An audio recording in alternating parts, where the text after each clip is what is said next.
Christo, welcome to Sydney, or welcome back to Sydney. Thanks for having me. A lot of people probably know how talented you are, but just for the benefit of all our viewers, you can play just about any instrument. You write your own music. Not any. I can't play drums. I can program drums. I'm programming mostly, but I play guitar, bass, and keyboards. Yes. What led you to music? Because you've been around. This is about 30 years in the industry, right? So you've been doing this since you were 30. kids. Yeah, actually, I was a kid. I was 13 years old, 14, when I played in front of an audience. No, actually, I was 5. When I went to see my dad, he was singing. He was a laiko singer. So I went to see my dad in the bouzoukia, and I asked him to perform instead of him. And I sang a song of Adoni Repani. It was called Stau Pau Pasija. That was the first song that I sang. And later, when I was 14 years old, I started forming bands and everything, you know. And at first, I was a bass player and I was singing. Then I started playing the guitar and the rest of the instruments. And the rest, as they say, is history. Now, you started, it was the middle of the 80s. You started producing music for radio, for TV commercials. Yeah, for TV commercials and radio commercials, yeah. And then by the end of the 80s, you'd started a career as producing your own records. Yeah, I had that dream because I was very influenced by the pop music back then, the 80s pop music, the 80s pop rock, like Bon Jovi, Europe, Whitesnake. And I was trying to do something abroad in the States. And I was doing demos, I was producing.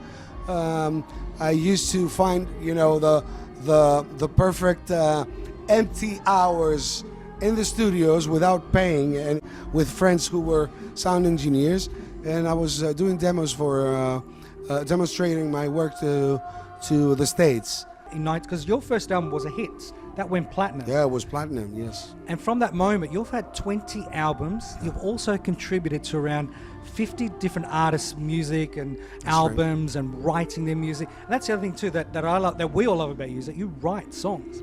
So how do you keep doing? That's a lot of work that you've produced. I don't know. You never know with music. It's like God whispers you inside your mind, and or in your ear, of different melodies and different styles. And since I've listened to a lot of styles of music, I can compose, I guess, anything, from jazz to whatever. What would be a favorite album of yours? So that's a big catalog of work. If one or two really stood out. I can't tell, because there are certain tracks that I love from my albums, but I cannot divide them or concentrate them to one album, because they're different style of tracks. Now, there's a new album coming out next year. Yeah. And that's you're doing that in partnership with another artist. Tell us about the work behind it. I have to do an album with Christos Nikolopoulos. We gave that promise to each other a couple of years ago. He presented me the songs that he written, and they're fantastic. They're the traditional laika, the ones that I like, that remind Dallara, Kazantzidis, Dionysiou, those kind of artists. And I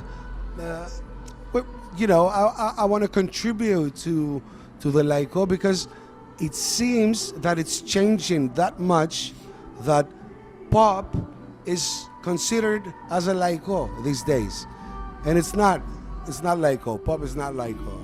I mean, pop is pop. The laika melodies and the harmonies are different, and people start to forget. So I feel that I'm obliged to contribute to that. Is there something, if there's a kid watching out there, there's a teenager watching what we're talking about tonight, yeah, what advice would you give them? To study hard, and if he wants to, or she wants to do something with music, they have to know it well, to study it, to sleep with it, to live with it. Never stop listening to music. It's awesome. You're a legend. Very nice. It's been nice awesome talking to meeting you. I love you all. Take care.